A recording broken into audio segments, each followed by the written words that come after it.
Karina Stanford. I'm 30 years old. I'm from Perth, Western Australia. I had ETS surgery in March 2016 for facial blushing.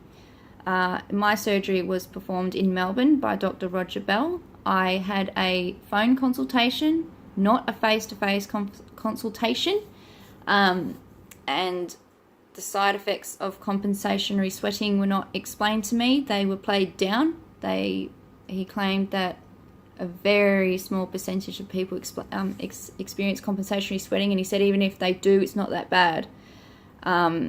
So when I flew over to Melbourne, I had that surgery. I stayed overnight in the hospital, and when I woke up, I just remember because they deflate your lungs apparently, it was very, very, very hard to breathe, and my palms were completely dry, like chalky, I would say. At that point, I didn't notice any compensatory sweating because I was, I had like anesthetic and all that sort of stuff, so I was pretty doped up. But when I went the next day back to the hotel, I immediately started experiencing compensatory sweating symptoms, which at that time I really didn't know what it was. So it started with my feet. I never had a sweating problem before this surgery. Like I said, I only had a problem with my face going red.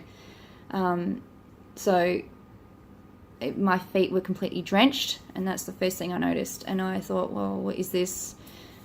And then it just went on from there. That first day I got back to the hotel after the surgery, it just started. I had my back then started. My back was fully drenched, and I felt super uncomfortable, like super hot in certain places of my body. My face wasn't sweating either, like above there. I don't sweat, and I can't get rid of any heat through that part of me, and I don't know. I actually miss sweating on my face a lot. It makes me feel a bit down sometimes because I just think, well, I did this to myself, but I also feel angry because I think, well, it really wasn't explained to me that there's a lot of people out there that experience compensatory sweating. I had no idea. I had no idea about this. The amount of people that are out there that are going through what I am going through. And I did ring up my surgeon about 6 months later and said, look, I am experiencing compensatory sweating. And he totally downplayed it.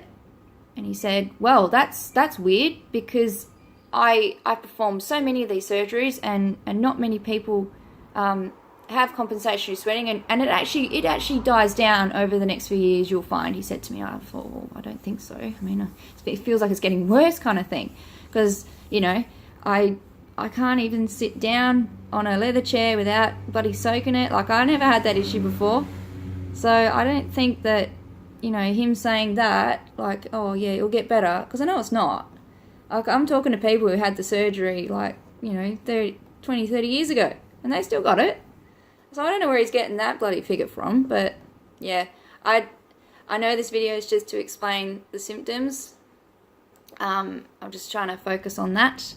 So I do get like extremely hot, like it's almost like someone's wrapping you in a blanket and you just can't escape it, but it's your own body kind of thing, because obviously I can't expel sweat from my face anymore, so I can't cool down on my face. Everywhere else just like sweats like super bad, and it's affected my day-to-day life. Obviously I can't wear some tops that I used to wear. I have to really think about what I'm wearing all the time.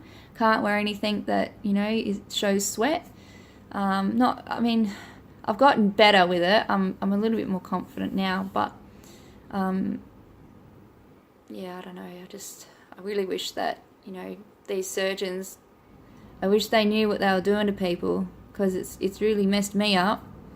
I'm coping with it now because I have to cope with it, but yeah, I just think, yeah. All right, thank you.